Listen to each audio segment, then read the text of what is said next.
Today's show is brought to you by Audible. Audible is offering our listeners a free audiobook with a 30-day trial membership. If you've never been an Audible customer and want to see what they offer, just go to www.audibletrial.com/Excelsior Journeys and browse the unmatched selection of audio programs. Download a title for free and start listening. It's that easy. Why Audible? Audible content includes an unmatched selection of audiobooks, original audio shows, news, comedy, and more from the leading audiobook publishers, broadcasters, and entertainers. And with this free 30-day trial, you'll have your pick of it all. You can hear books of all genres narrated by Jim Dale, Stephen Fry, Will Patton, Alex Hyde White, Jeff Brick, Neil Shaw, William Demerit, and even a few by me, George Sirois. So go to www.audibletrial.com/Excelsior Journeys and start your own 30-day journey with Audible today. Hey, this is John Lee Dumas of the award-winning podcast Entrepreneurs on Fire, and you're listening to the Excelsior Journeys with George Sirois. Prepare to ignite. Is there a burning desire within to share your creativity with the rest of the world? Do you insist on pursuing your passion by any means necessary? Then you are on an Excelsior journey, and you are not alone.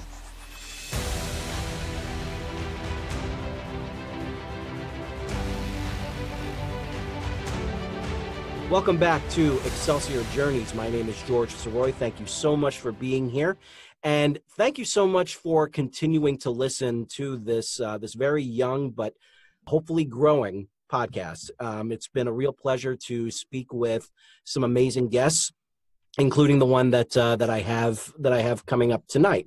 But before I get to that, I got a quick announcement, just a very vague announcement, because things are in the works for Excelsior Journeys to be a part of a much bigger project.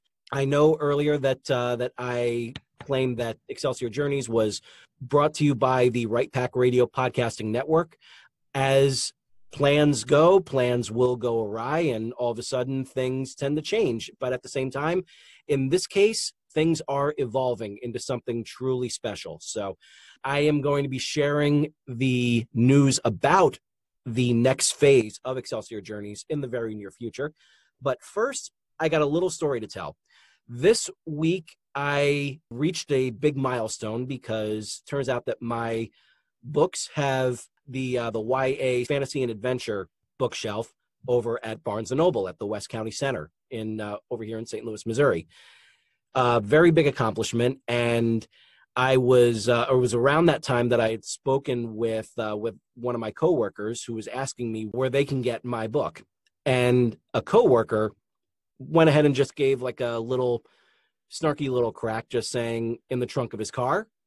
And as an author, as an indie author who's kind of worked his way into a small press, who has gotten an advance, who has gotten his book traditionally published with a professional editor, with a professional cover artist, and looking the best and reading the best that it's ever been, it definitely took me back just a little bit, and it definitely stung me, because I immediately responded with, actually, you can get it over in the Barnes & Noble catalog.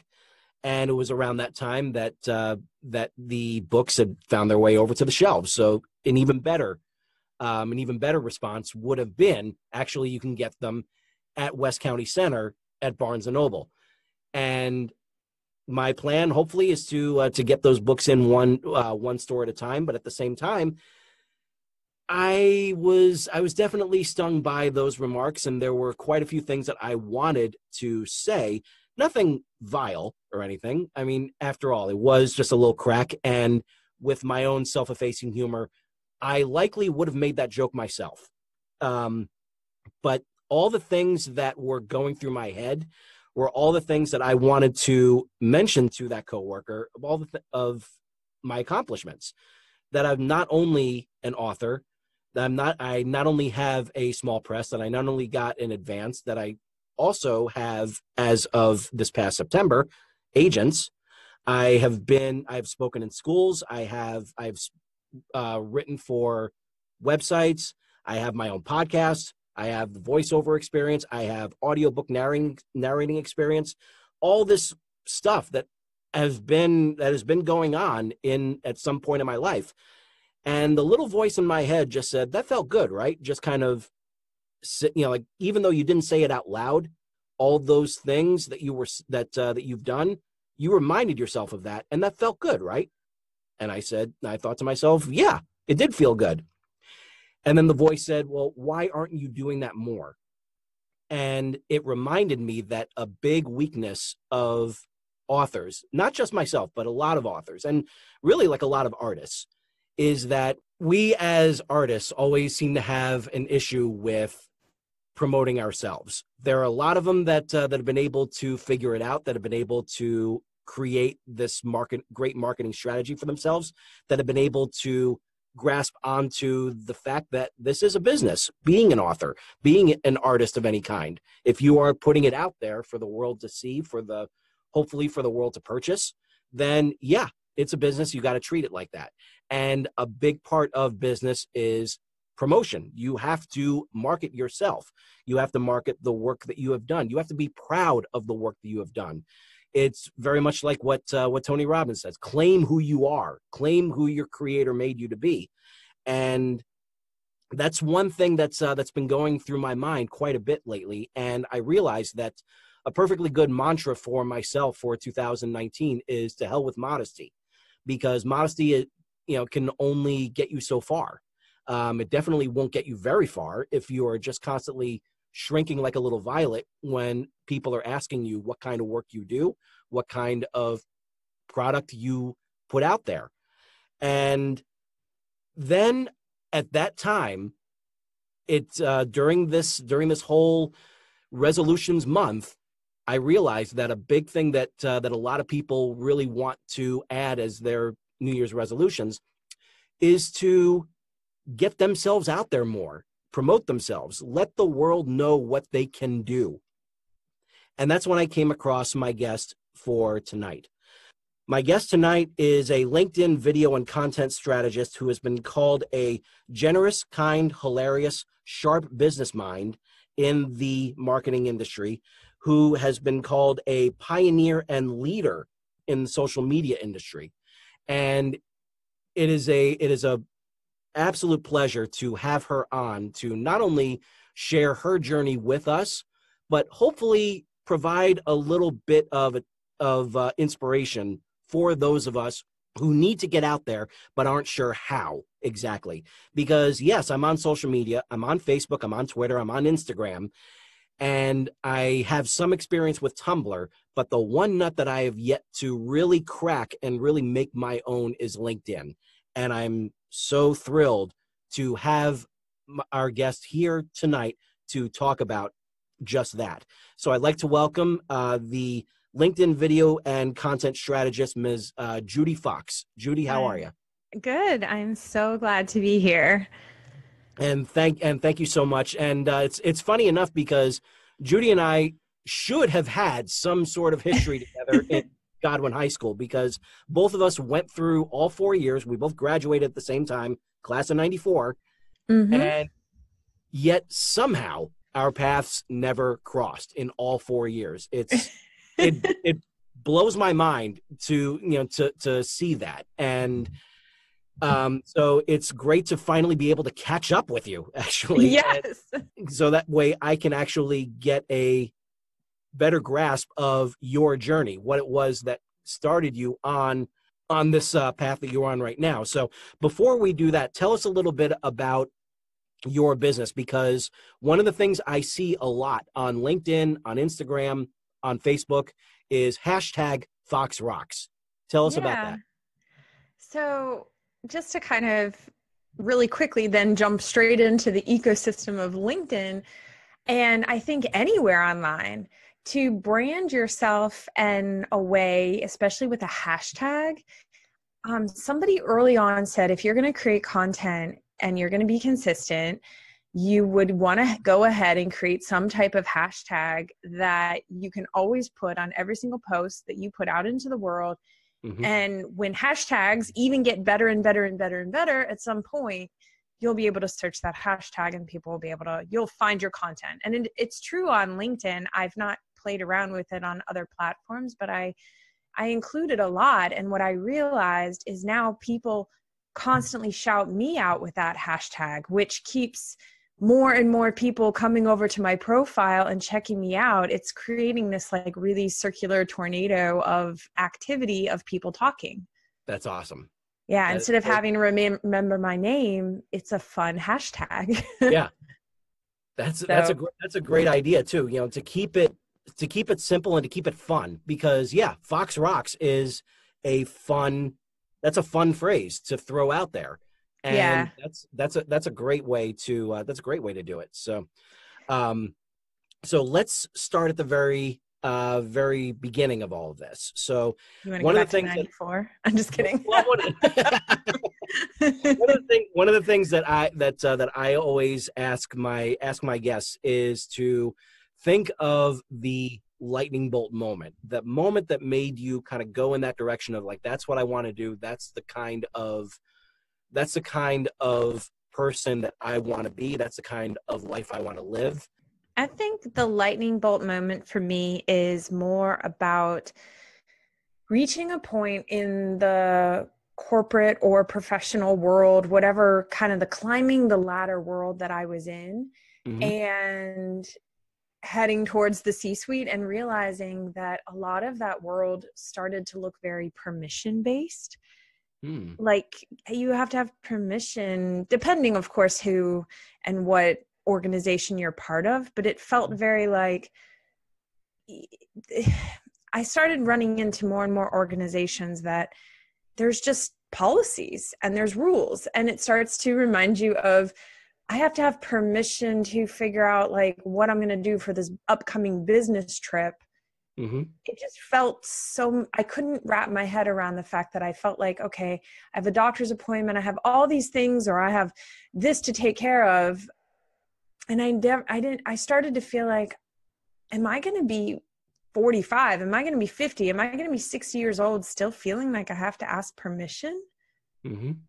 I don't know. That just drove me to say, okay, I want to do something else. I want to do something where I have more control over the situation in general in life. I don't know how to explain it.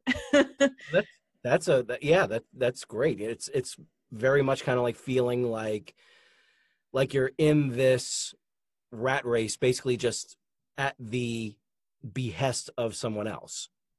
Yeah, or other people, you know, and you're not living for yourself, you're living for them. Yeah, and I couldn't figure it out. There was people where I was running into situations and I was saying, it's almost like I was like an out-of-body experience watching the situation and being like, what is the argument here? Like, why are people so fighting for something as if you're protecting this corporate entity? I'm not saying there's anything wrong with corporations and working for them, but I look at it and I see some of the ways people are treating each other at the expense of some nebulous corporate entity that in the end would still cut both of us if it wasn't working out. You know what I mean? Like, yeah. You're no more safe than me, and you're positioning maybe yourself to, if there was some conflict at the company. I just started seeing this from the outside in, and I was like, why are you fighting so hard? What are you protecting? Like, what are you? I can't figure this out. Yeah. So from there, was that when you were able to kind of just step out of it and kind of create your own? What was it that I definitely had a journey. I mean, I had a very long journey, 20 years. Wow. So it's not like I just randomly got out of corporation. Right. I started off on the path to thinking, okay, I was with the first company I joined out of college. I was with them for 10 years. So I loved it. And I really, at that point, was really happy. And I didn't feel like things were permission-based. And I felt in charge of my own career kind of feeling, and felt good. So I won't say my whole career. Yes, I felt good. I felt secure. And then the economic crisis in 2008, 2009 hit. That's when I ended up on unemployment. And I took full advantage in the sense that I packed up everything and lived nomadically. So, Wow. yeah, I rented out the house that I had bought. I lived out of a suitcase for about a year, maybe year and a half, and traveled. I traveled everywhere. It was so much, it was fun. And I mean, it was a great time to kind of just see the world, but it's almost like from that, it's like I could never come back again to the corporate. Yeah. I had lived so like high You saw risk. the other side of it all. Yeah, where I feel like people wouldn't take that risk. They would lose their job, and then all these other things would happen. And I definitely had some down moments where I was like, oh, this is crazy. I can't believe I lost my job. I did lose a little bit of my identity, but feeling like untethered. But once I got over that, I was like, I'm seeing the world. I'm traveling. Yeah. I'm in Italy this week. I'm in, and a lot of that was, it just was timing. It just happened so naturally. I can't even explain it. It all just kind of fell into place. So. Wow. So you got to experience college, like backpacking around Europe. You went from college into like a full-time career. Yeah, I was climbing. I was looking at the C-suite. I was like going to be director, and then had my eyesight on VP of a major Fortune 500 type company. So. Wow. And then ended up with a backpack. Yeah. That's amazing. Like how it happened. I mean, my experience with the financial crisis was, much smaller. I lost my job in January 2009 as well, with the job that I felt very secure with. But then all of a sudden, down goes Lehman Brothers, down goes Madoff. And then all of a sudden everything just unraveled from there, and all of a sudden doors that were wide open and friendly and everything, all of a sudden everyone was shutting those doors and kind of covering themselves and making sure that they were taken care of. And then all of a sudden January comes around and half the staff at the company that I was at is all of a sudden gone, myself included. So yeah, it was a stressful time. I won't discount that at all. It was extremely stressful, but and I went through 6 months of either part-time or full-on unemployment, before I finally got the job that would carry me through the next couple of years at over in New York before making the move to St. Louis. So, it was interesting. 2008, 2009 was definitely eventful, to say the least. I completely agree. Yeah. And during that awesome time, the way that you were able to take advantage of that, though. That's because that's when I learned how to blog. That's when that's when I got really active on LinkedIn. I started networking my butt off. But I wasn't doing it the way I'm doing it now, but I was learning the ecosystem then. So I do have to say, like, my journey with LinkedIn does go back to that point. I remember when I first started at the beginning of being unemployed, I think I was maybe at like 300 connections, maybe 500 connections. That was 2008. And then I think by the end, 2009, 2010, I'm trying to think if I was at 1,000 or maybe 1,500, somewhere in there, because I was really, really trying to grow it. I was trying to get my next job, and I was learning the ins and outs of connecting and networking and having conversations. And then I was working on my resume, perfecting that. Like, I think because when you're on unemployment, at least for me, I had challenged myself to not just apply. I actually didn't apply for any jobs anywhere on the internet at all. So I know we're not necessarily going down that direction, but I will say the 100% of my job search was networking. That's it. I did no job applying online, didn't look for job openings because I was like, who cares? If there's a job opening during this crisis, it's going to be covered by how many people. I need to get to a job before it's even open. That's brilliant. Yeah, that's a great way to look at it. Because it's the same thing with auditioning for, say, like a voiceover project or like an audiobook. You put the word out on ACX, on the Audiobook Creation Exchange, and you're competing with all these other people that have obviously likely a much longer resume than you do, and all of a sudden, like you're just getting lost in the shuffle. So, and that's amazing the way that you phrase that, because my jobs that I've done with audiobook narrating, they've all come through connecting with other people, with networking and befriending, and making sure that that they knew that they can trust me with their novel or short story. Yeah. So so there are a lot of people I know that looked at LinkedIn as kind of like that one social media thing that we just don't talk about, because it's just like, put your resume out there and just leave it. Right. It's just like, it's very intimidating, and it's hard to navigate and all that stuff. And they have the LinkedIn Premium that's $30 a month, and just I think, or if they've raised that, I don't know, but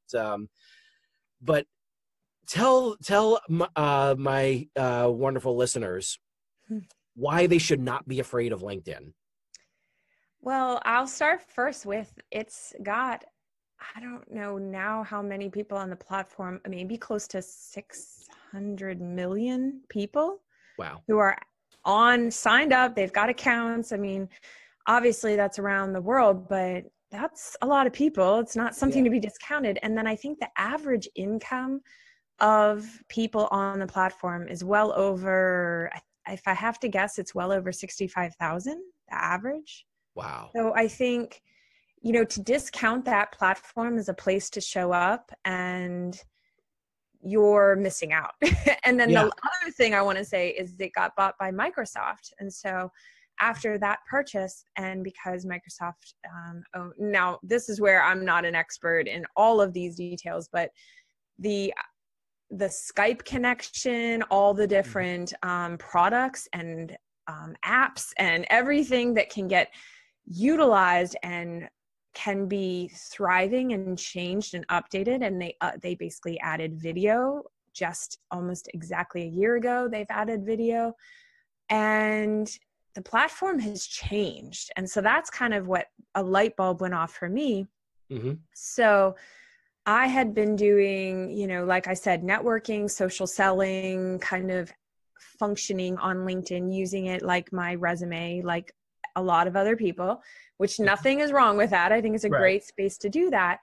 However, the people who are using it in these other amazing ways, which I've now discovered, it's thriving. It's an entire community of entrepreneurs, authors, podcasters, the gig economy, the people finding freelance jobs, VAs. I mean, everyone's on there now. And the people who are these, how do I say this?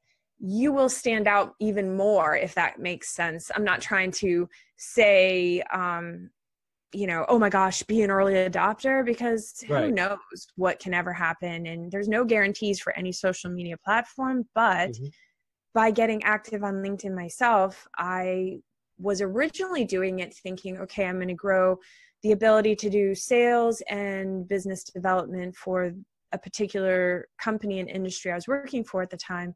And I just started making videos because I also personally love sharing some of my thoughts with the world. And I didn't have a podcast. I didn't have any other way. And I felt like LinkedIn, it's interesting that so many people are nervous about LinkedIn, because I felt like it was a really safe community to put your content out there. And the reason why is it is so, the trolls and the negative is very limited on there. And the reason I think it is because people's comments, they live as content. So for example, on Facebook or Instagram or other things, it goes away after a while, and people aren't really following your comments all the time.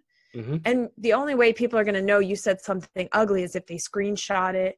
And, if somebody's doing research on you, it's going to be hard to figure out every single comment you've ever made across the internet. I mean, granted, they could come across something, but on LinkedIn, it's different.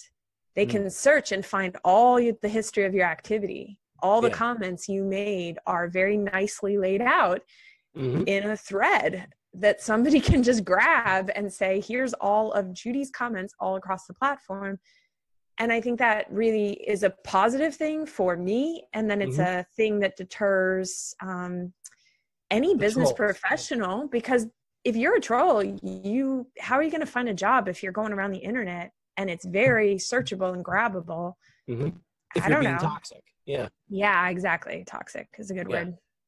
Yeah. So that's kind of my March of 2018. I decided to make my first video. I made a video that was about a minute. I had listened to a podcast on my way to work. I got to work, sat in my car, shot a quick video saying, hey, I just listened to this podcast. It was great. Here's what the podcast said. Like one tip, one thing I took away from that one episode. And then I went into, I clicked, upload, and then went into work, and it had, I think, 12,000 views. And wow. I know, I was like, my jaw was on the floor, or maybe it was like 11,000, but I was like, I went from zero, like I'd never done anything online, to like, now I'm getting hundreds of comments, hundreds of DMs. I didn't know what to do with like 100 DMs. Like, what do you do with that? Right. Yeah. So 12,000 views in one day. That's how long it was. Pretty much.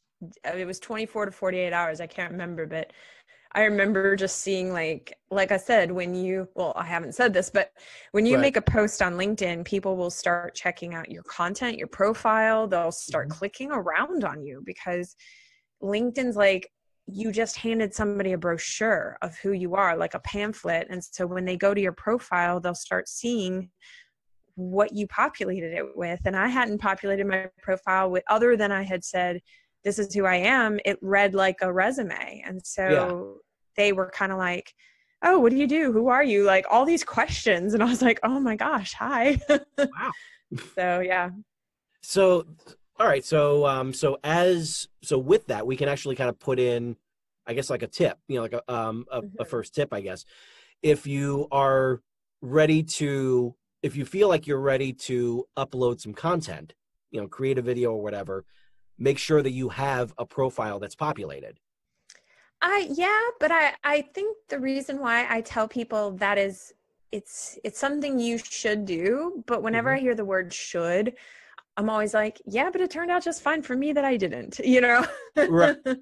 So if you're right, learn from my situation, but I don't want it to stop anybody. I actually am so glad in some ways that I didn't stop myself, because if somebody had said to me, you have to have this, you have to have that, you have to know, I had no idea what my path and journey was going to be. Now, did I have my profile pretty good? Yes. I had it filled in. I had a way for people to reach out to me. I had filled in my website. I had filled everything in, but I didn't know where it was going to take me and what was going to happen. And I had no idea. I just was like, oh, I'll do this.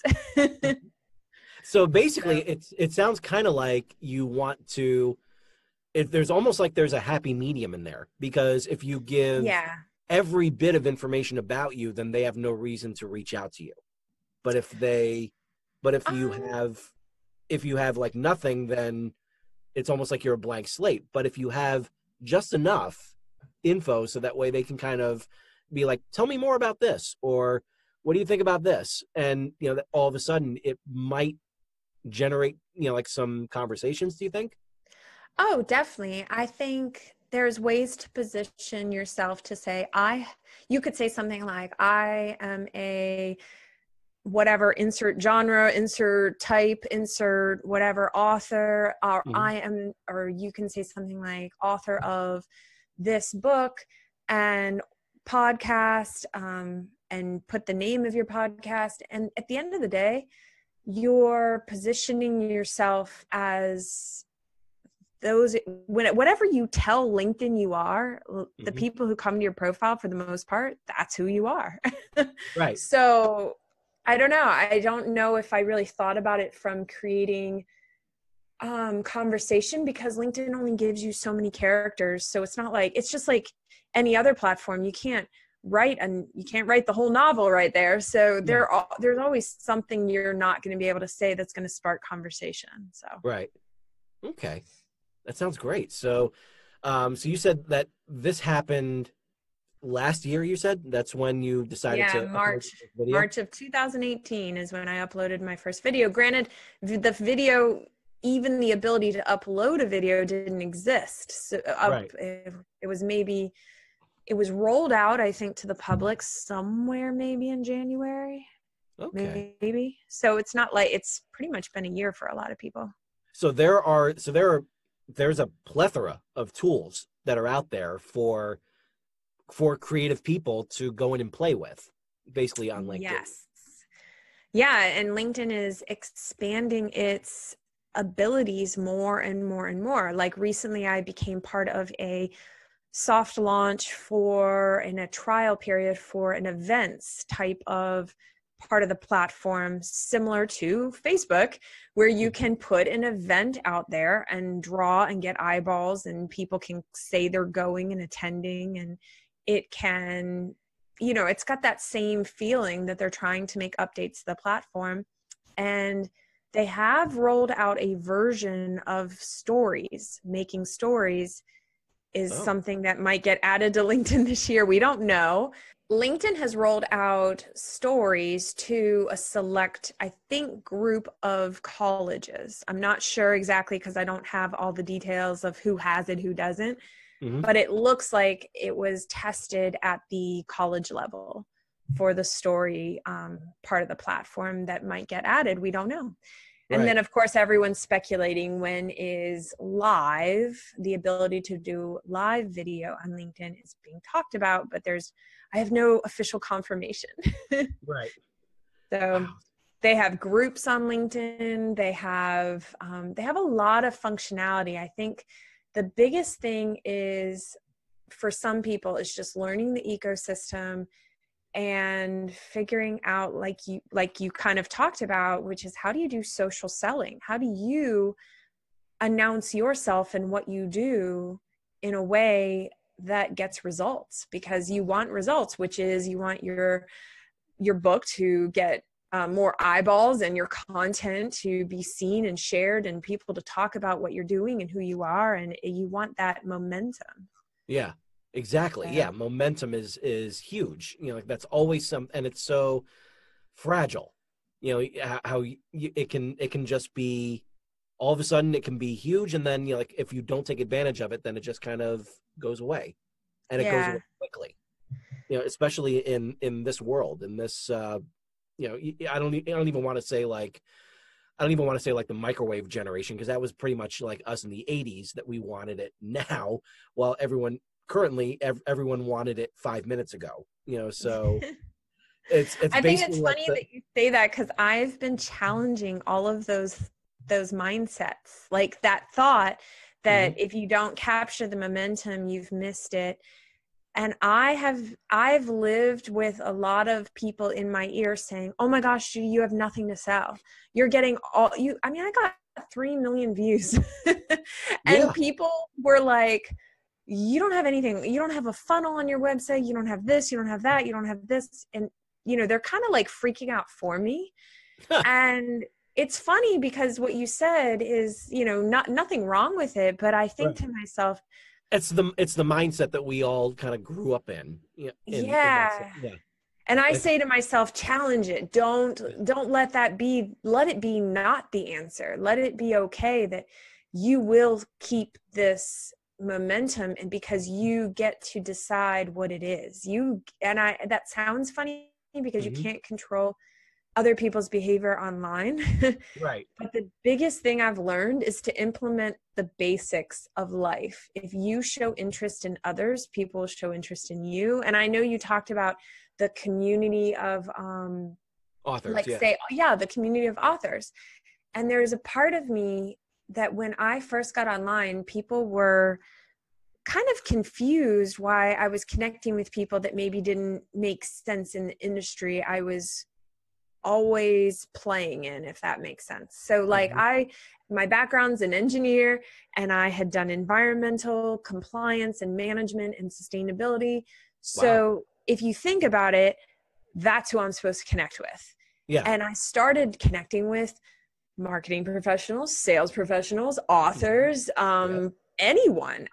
If you're my mindset went to, if you're a good person and you are somebody that I could have a great conversation with, I'll connect with you. If you're somebody that why do we have tons of people in the office that we work with that don't do exactly what we do, but we talk to them all the time. Yeah. So I feel like LinkedIn's this like huge office space that I'm going to talk to somebody in accounting because we happen to run into each other by the bathroom every single day or by the coffee, whatever. And that's why I was like, okay, I'll just connect with people that make sense and they're good people and they're networking, and you never know who anyone knows. Everyone knows somebody in general in life. So I thought it was very interesting. And that to me exploded my network. And the second thing that happened was, like I said, showing interest. You know, I can't constantly be online. Like you said, it is exhausting to go in and constantly promote, like you said, other people. And there's a balance that you have to strike between what you spend your time on and at the same time being able to put your content out there. Yeah. But I don't know, I've just been able to find this kind of balance where if I go on and like and comment and engage, and even if I carve out 20 minutes a day for that on other people's content, that's still going to go much further than if I did 0. Yeah. Wow. That's my thoughts. And that's great. I love the fact that you so passionately, challenge all of these mindsets that I've had, like for so many years. And what you're saying is it's hitting me right on the head, because this is basically everything that I needed to hear for the beginning of 2019, for this mindset that I kind of stumbled into, is that, like, why are you constantly not promoting yourself? Why are you constantly putting yourself down? Why are you constantly allowing everyone else around you to succeed and, like, promoting them when you should be, putting some out for yourself, and hearing that is just fantastic. So, so you had, I might even say something controversial right there, but I'll say it really quick. I'll say that I started realizing that if I was surrounding myself too much by similar people, I was getting a little bit of the either FOMO or, you have this going on, oh, that's a great opportunity, I wish I had that, or oh, you got that interview, oh, I want that interview. Or so I started getting some of that. Well, I started removing them from my eye line. I didn't disconnect. I will still make sure to go on, and I made a list of people that I actually unfollowed their content. I unfollowed, so that way I got to control when I went on to provide support for them. There's still people I love, people I want to support. I just had to stop seeing their updates when it wasn't something I needed to see right that minute. I got to control the narrative. Oh, okay. Yeah, it might sound harsh to some people, but I needed to know that I was in a good mental state when I could be happy for them. Yeah. Like, too many people really kind of put this power into social media and letting it control them, and not realizing it, that they can turn that around. Yeah. And, because you can't control what people say, what people think, what people post on there, but you can control what you see, what you take in. And what moment you do it. There might be days that you're like having a bad day, and that's the last thing you need to see pop up. And that person maybe posts stuff. I'm not saying they're anybody, that anyone would ever be concerned. It just might be somebody random. But I decided that when I kept seeing their content pop up, there was something about it that I was like, oh, maybe I was jealous. I mean, that's okay. Yeah. That's a real feeling, and it's valid. Oh yeah. Yeah. I mean, there are plenty of people that I would just like, I love to, you feel like you want to live vicariously through someone else, when it's just, you just kind of need to take a step back and just like, well, wait a second, I have the ability to do this and this and this. why aren't I, like going ahead and putting it out there? Because who knows, like maybe, like I'll be able to get that sort of connection that's going to get me rolling, to get me on the path that I should be. Not their path, but the path that, that you as a person should be on. And you can still support those people. You just make a list of who you unfollowed. And I have gone on and made sure that I went and checked their content when I was in a great uplifted mood. And I said, you know what? I'm feeling good right now. I'm going to go check my whole list over here and see what they've been up to and make sure I like and comment and encourage. Yeah. So everything that you had done before you got into LinkedIn, all those things, was that what you had gotten into after you came back from the traveling and kind of, got yourself ready for the next chapter in your life? Like what happened after you came home, after you put the backpack down?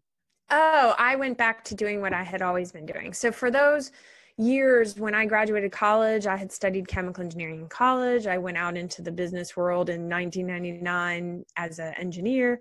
And then I started my master's in environmental management in 2000 or 2001. And then I graduated with that. I did that at night school. So I did and I did that in Chicago. And I did that until 2004, 2005. And I just was continuing. I got right back on the original ladder that I went right back to it. And I thought, this is going to be perfect. This is going to be great. And then that's when I just couldn't climb that ladder again. Like 2008, 2009, I found a great job, great company, and I just couldn't wrap my head around it. It was a struggle, and I couldn't understand why it was never that hard of a struggle before. I was always passionate. I was always like, oh my gosh, I'm doing something good for the environment. I'm working. I couldn't get it again. I couldn't find that energy to build my career when I kept asking myself, what am I building? Yeah. Either an entrepreneur or even an employee, at some stage you reach a point where you realize it's all your mindset. It's all your limiting beliefs. It's all your mind. It's all on you, because I don't know. I mean, it's like once I realized that, even though that's a pretty recent realization, people have been telling it to me for years, but you just have to freaking realize it yourself. Yeah. It's like you have to stop getting in your own way. So with that, so you went through the experience, like doing the traveling and everything, and then you get back into it, and then you felt that it didn't have that same sort of feeling. What happened then? What led you over to eventually to discover LinkedIn? Was it just like from necessity, or was it a matter of trying it out, a little bit more to try to see what else it can offer? So I'll back up a little bit more to kind of explain how that happened. But basically, like I said, crisis happened 2008, 2009. And LinkedIn, again, it's this platform that there's no downside to ever being on it, in my view. Like, I don't know why. It's like, that's a way for me to get a job. Why not make that a great place to be, or for me to promote myself or network or whatever I want to do? So from that perspective, I went through, like I said, traveled. I even traveled afterwards. So like 2012, moved to Germany and lived there for a year. So then got back from Germany in 2013. And that, again, continued to confirm that I could run a business by using LinkedIn.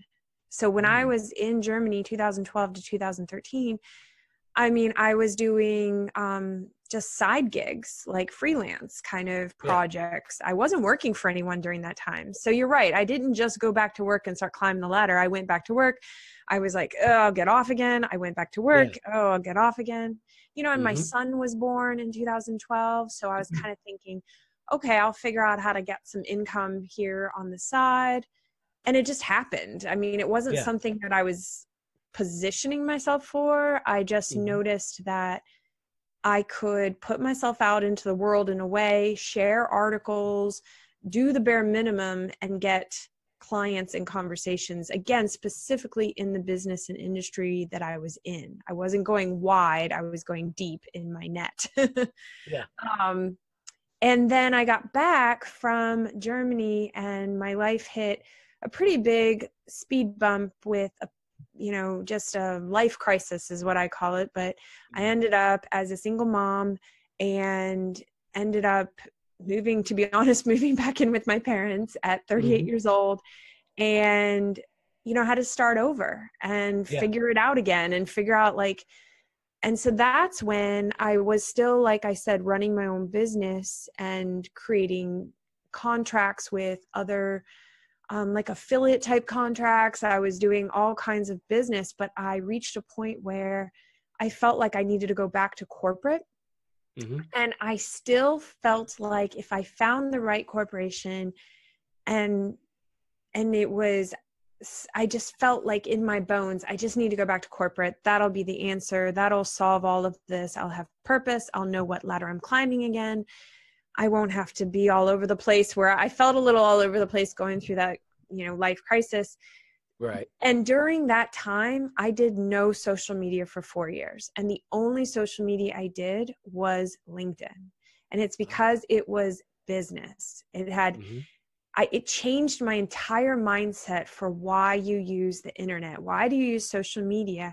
Why would I put all this content out there? Why would I just post or rant about politics or anything? I started questioning myself why I would, and even I just started questioning it. And I said, well, wait, what is my goal? I'm just going to shut it all down. So I shut down all social media except for, by shut down, I mean, just stopped posting. I didn't delete anything. I just stopped.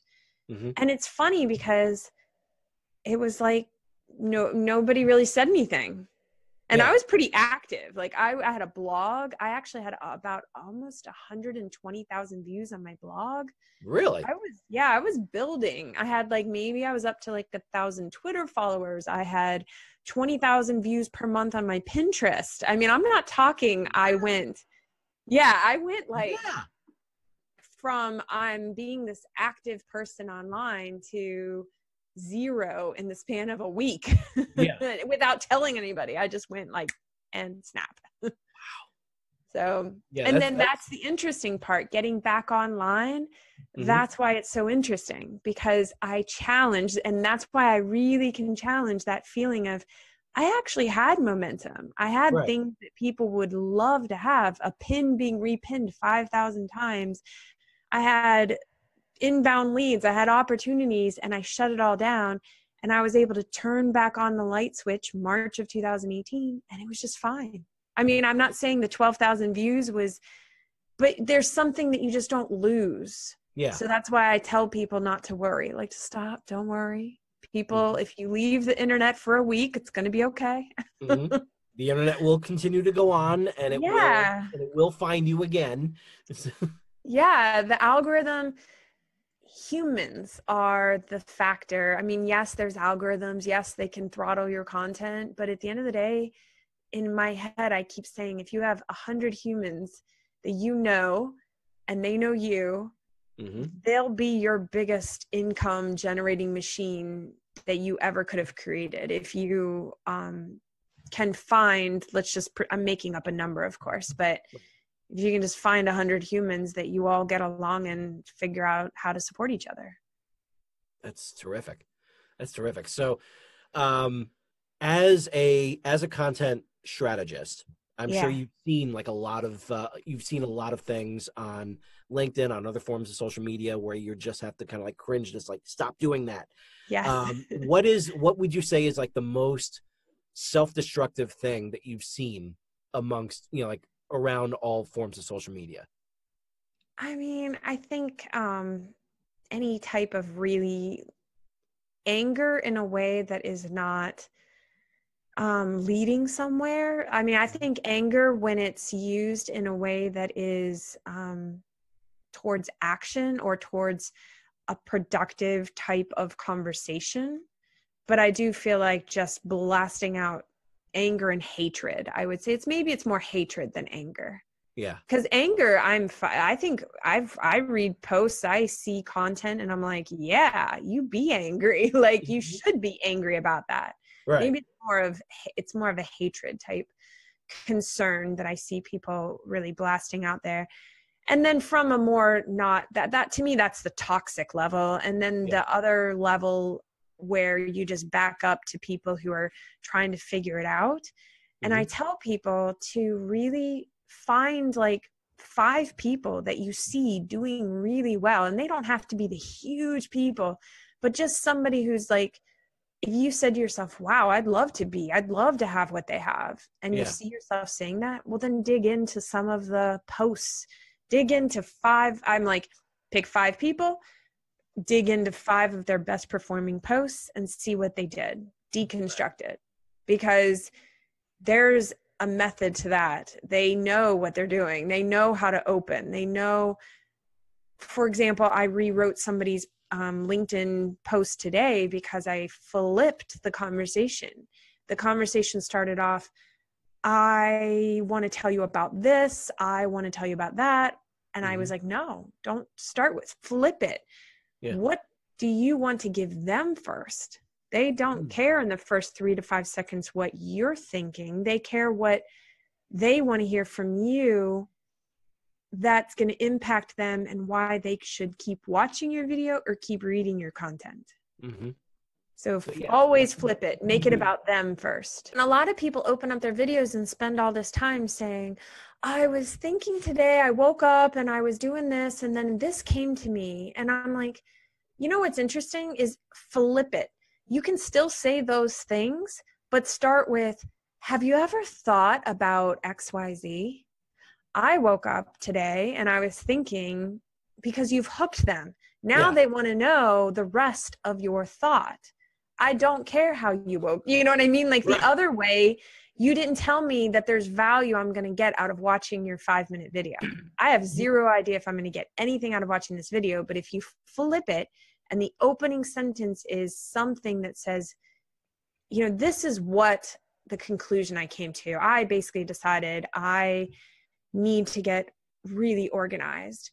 I was watching Netflix last night and I saw the new Tidying Up. Tidying Up, yep. But don't start with, I was watching Tidying Up. Start with, I just took apart my whole house and I'm going to tell you why.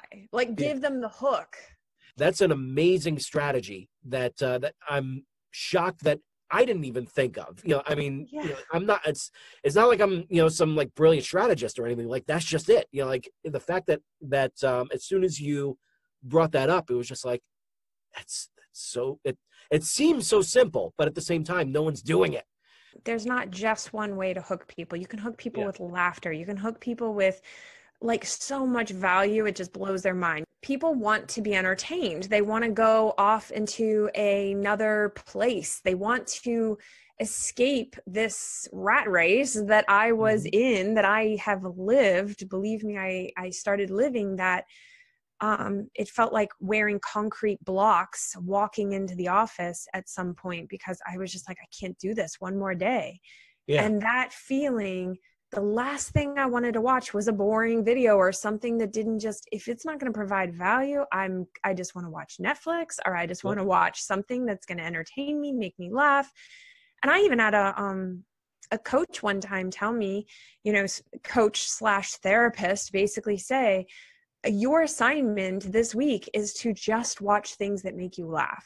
Go on, find a comedian, go on YouTube, consume for the entire week things that make you laugh, because you are not laughing. You are miserable. You are, and miserable people can't really create content. Yeah. I mean, just let's be blunt. If you're that, I mean, you can, let's just say you can, but that's going to be your, whatever direction you're in at that moment. I was in a place where I didn't want to create from that place. I didn't want to create from a place of being miserable. Right. So I wanted to find joy and happiness in life again, and I was not feeling it at that time. Yeah. And I did that. I sat in front of the TV. I subjected myself to hours of comedy, stand-up comedy, and I did not laugh. That's what's funny.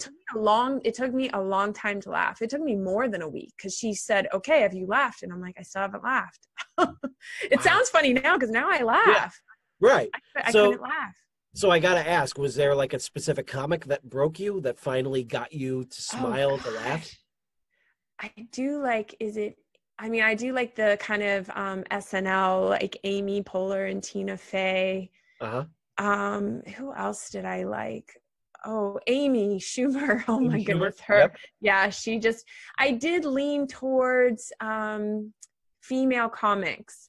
Yeah. Because I felt like their topics, I am a mom. I kept thinking, isn't there Ali Wong too? Oh, Ali Wong is fantastic. The Baby Cobra special is so funny.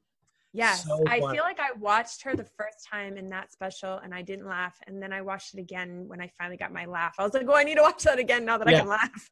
Right. And like so, Lisa Minnelli, I went through as many female comics. I can't remember all their names. I wish I could, because there are so many. And there was one that I'm struggling with her name, but she started to make me almost laugh. I think she might have been the first. It was such a slow process. There was no like defining moment where I was like rolling on the floor laughing. I would strongly recommend the special that Kathleen Madigan did called Gone Madigan. It's fantastic. It's so funny. And I started watching spoof music videos. Okay. Those are hilarious. I mean, I wasn't laughing at first, but they can be very hilarious. Oh yeah. Yeah. We stumbled onto Milo the Cat videos, and they're fantastic. They're so funny.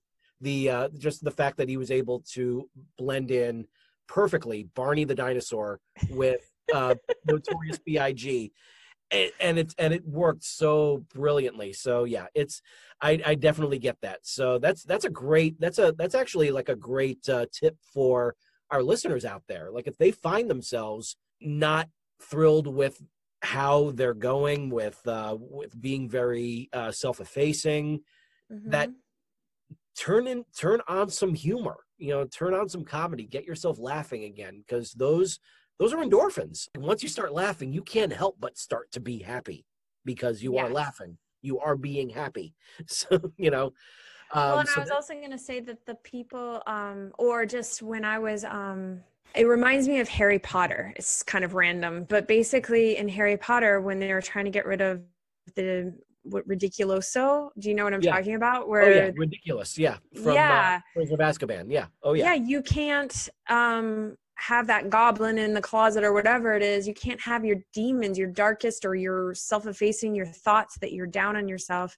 And if you shine light and make them humorous, you will laugh. And that's actually one of the things my coach was.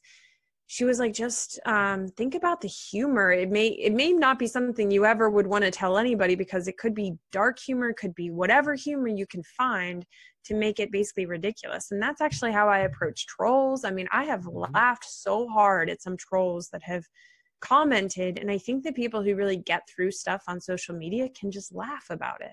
Yeah. It's kind of like, well, who cares? Yeah. I mean, yeah. And that's really what, that's what really turned me around when I started out in college, because I went to college to study theater and study theater, concentration in acting.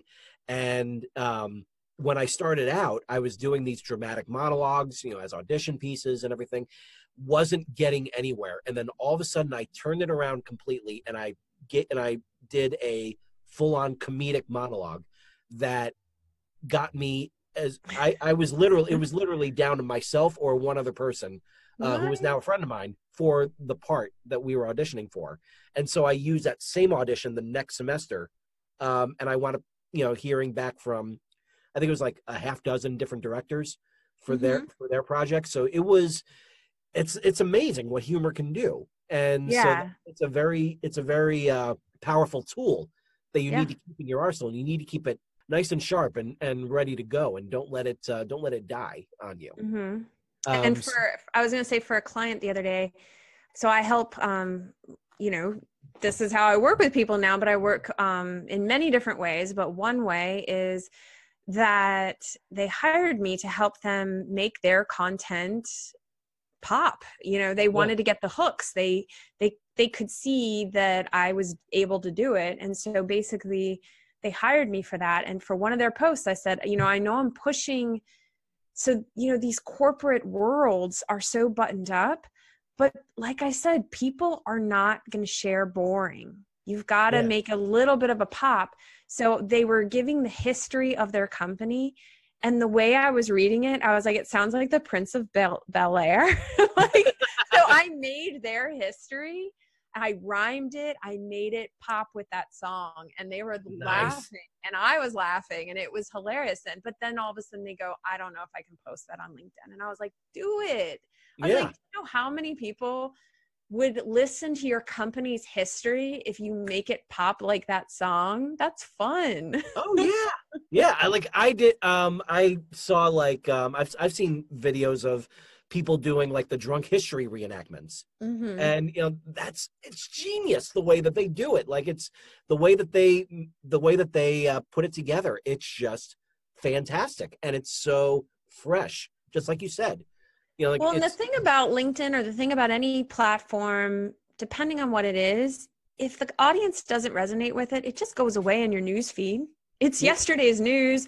Maybe, obviously I had posts that went really, really large, but I kept telling people, I'm like, I have had posts that now that I've reached really big numbers, my biggest post that I ever made was in just how many weeks ago, like 4 weeks ago, it went to 500,000.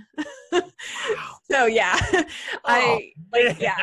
seeing the number, so like where I start being jealous of you.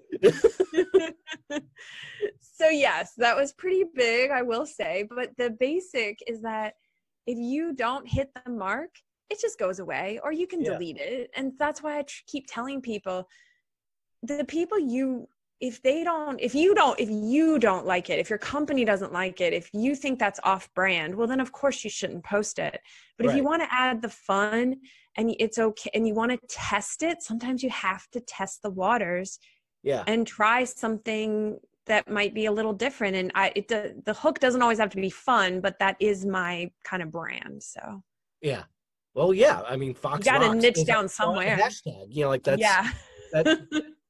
that's, it's something that you want to kind of gravitate towards. So I'd rather spend every day of my life doing and working on posts where I can make their content rhyme with some like rap song. Come on, that's just fun. That's living the dream right there. You're doing something that you're passionate about, something that you're obviously very effective at, and you're having fun with it.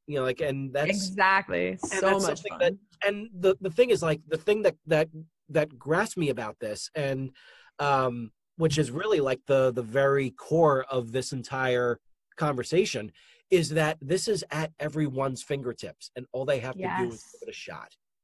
Yeah, all you have to do is watch hours of comedy. Just kidding. Oh yeah, well, there's that too. But yes, that will get you out of your own head. Yes. Once you start, and really like stand-up comics, that out of all the different art forms that are out there, I have the absolute strongest admiration for stand-up comics, because it is the very essence of show business, stripped down to one person with a microphone, with a brick wall facade behind them, with a light, like spotlight right on them. And their job is to make this faceless audience laugh. And it's one of those things that's just, it's the hardest thing to do. But at the same time, like there are so many people out there who are just so wonderfully gifted at it. And that's always been something that I've always kind of looked at as like, someday I'm going to have the nerve to get up there on that stage with that mic in my hand. I don't know if it'll ever happen. I'm not sure. But at the same time, that's why I always look at stand-up comics as like, I bow to them, just like they're doing something that so many people, really need to, get a grip on doing, So You're giving me an idea. I feel like I should. I know a stand-up comic that is on LinkedIn. She's very active. I don't know very many active stand-up comics on that platform. And she is getting, I mean, incredible traction, attention. She just closed a show. You know, like basically she's getting opportunities that I think other stand-up comics, she's being able to own the conversation because she's pitching and putting herself out there. And that's why I think to myself, you know, people need, like, if you're running a podcast, you can meet incredible guests. Like today I was networking to a potentially really big, really big name. And I haven't even officially launched my podcast yet, but it's getting traction because of LinkedIn. It's just crazy. It's awesome. That's amazing. I love it. Yeah. And just like you said, you know, like you can meet some, you know, like amazing people on podcasts. Look what's happening right here. You know, look who I have as my guest, you know, tonight. And, you know, that's so I got two questions just to kind of like wrap things up. Yeah, because it has to end eventually. Sadly, eventually, but at the same time, I mean, like, I really hope that this episode just gets downloaded again and again and again, because there's so many people that I know personally that will benefit from this. So, well, I took a 1-minute clip of the last podcast I was on, and again, I don't know whatever is going to pop, but that was viewed 30,000 times. Oh man! So again, you never know. I'm so glad you're my guest. I will take a clip and I will post it. I will put it out on the internet. God bless you for it. You know, like I mean, there's always that moment. So, So I got two quick questions. The first one would be, what would you give as like an initial tip for people, not just to, you know, get on LinkedIn, see how it is and everything, but what's one tip that you believe will kind of like get them started on that road to prosperity? I think that sense of, you know, like you said, moving the needle in your life and your business. I think if you pick those 5 people that are kind of right ahead of you, and you start deconstructing and paying attention to what they're doing, how they're showing up, like follow their content, follow their podcasts, like pick the people you say to yourself, if you get a twinge of jealousy about somebody, you know, there's kind of that, like I said, you can kind of remove them from your eye line, but you don't want to actually remove them in a way or completely consume them when you're in a place of, I want to see what they're up to because I am inspired by them, because I do want what they're getting. Yeah. And if I want that, I need to deconstruct what they are doing to get it. Right. And why not dig into that? I had a coach that constantly challenged me. Her name's Hallie. I will shout her to the ends of the earth, but she basically was like, get curious, dig into any emotion you have about somebody, get curious. And that might be the thing that unlocks your business. Yeah. Because that might be the thing you're holding back. That might be the mindset shift that you need to have happen. So yeah, that's my thing. I think being able to really put certain people, and I have them, I know who they are in my life. And I feel like I feel like in my head, they're like my advisory board. They may not even know they're on it, but they're my advisory board. And I look at them and I say, oh, I see what you're doing here. Yeah. So my final question would be, where can our listeners find you? Because I'm very confident that there will be some people that want to reach out to you to either pick your brain, to want to bring you on, you know, like to be a consultant for them. Mm-hmm. Where can they find you? This is your time to plug yourself. Time to shine. So basically I am Judifox. So I always have to say the Judi part, because if you find me online, it's judifox.com. So judifox.com.